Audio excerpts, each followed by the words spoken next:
परमेश्वर के धन्य नाम की महिमा हो। प्रभात मनन के सत्र 2705 में आप सभी का बड़े प्रेम के साथ स्वागत करता हूं। आइए आज के मनन के लिए हम पढ़ते हैं प्रकाशित वाक्य अध्याय 1:9। मैं यूहन्ना जो तुम्हारा भाई और यीशु के क्लेश और राज और धीरज में तुम्हारा सहभागी हूं, परमेश्वर के वचन और यीशु की गवाही के कारण पतमुस नामक टापू में था। अध्याय 1 के 4 से 8 तक के पदों में हम ये देखते हैं कि प्रेरित यूहन्ना उन 7 कलीसियाओं का, जिसके लिए प्राथमिक रूप में ये पुस्तक भेजी गई थी, अभिवादन कर रहा है। 9 से 20 तक के पदों में यूहन्ना उस परिस्थिति का परिचय दे रहा है जो इस पुस्तक की रचना का कारण बन गई थी। यूहन्ना प्रारंभ में पढ़ी गई पद में सबसे पहले अपना परिचय दूसरे विश्वासियों के संबंध में एक भाई के रूप में कर रहा है। यूहन्ना कहता है, मैं यूहन्ना जो तुम्हारा भाई। अवश्य ये याद रखे कि यूहन्ना श्रेष्ठ प्रेरितों में से एक था। मत्ती अध्याय 10 की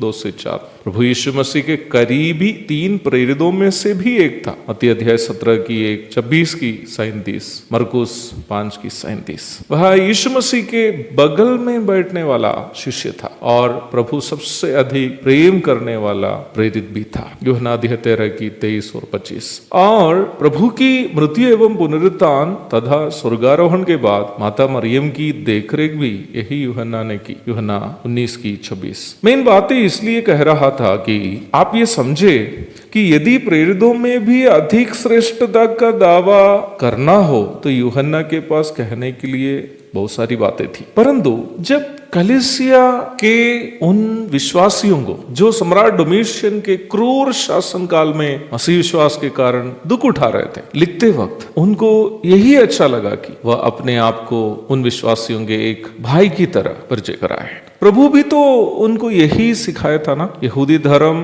के जो अगुवे थे, धर्म गुरु लोग थे, साधारण लोगों के सामने दिखावा करते हुए जबरदस्ती लोगों से आदर लेने की कोशिश करने वाले लोग थे। वे चाहते थे कि लोग सभाओं में उन्हें सबसे प्रथम स्थान दे और लोग उन्हें केवल रब्बी अथवा गुरु करके ही बुलाए। मत्ती 23 की 6 और 7। परंतु प्रभु ने अपने शिष्यों को सिखाया, परंतु तुम रब्बी ना कहलाना, क्योंकि तुम्हारा एक ही गुरु है और तुम सब भाई। प्रभु यीशु मसीह शिष्यों के प्रभु एवं गुरु होते हुए अपने शिष्यों को उन्होंने भाई करके परिचय दिया था। मत्ती 12 की 49 में।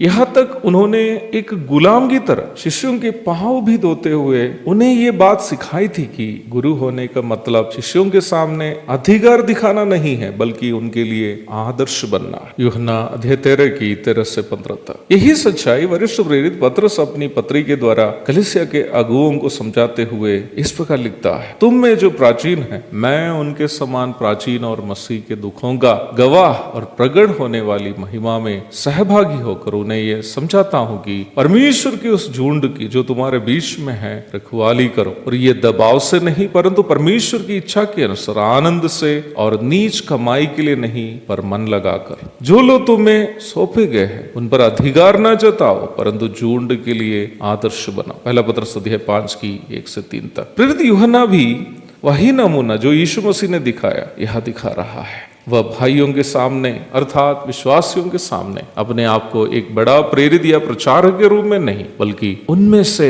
एक के रूप में अपने आप को पेश कर रहा है। प्रेरित पौलुस जब जवान प्रचारक तीमुथियुस को लिखते समय उन्हें आदेश देता है, किसी बूढ़े को ना डांट पर उसे पिता जानकर समझा दे, और जवानों को भाई जानकर, बूढ़ी स्त्रियों को माता जानकर, और जवान स्त्रियों को पूरी पवित्रता से बहन जानकर समझा दे। पहला तीमुथियुस अध्याय 5 की 1 और 2। बाइबल कॉलेज ऑफ डिग्री लेने के बाद खुद को कलीसिया के अधिकारी समझने वाले वर्तमान काल के तथाकथित अगुवे लोग या प्रचारक लोगों को इन वरिष्ठ प्रेरितों से सीखने की जरूरत है। एक और शुभ दिन की धन्य कामनाओं के साथ आज का मनन में यह समाप्त करता। प्रभु आप सबको आशीष दे। आमीन।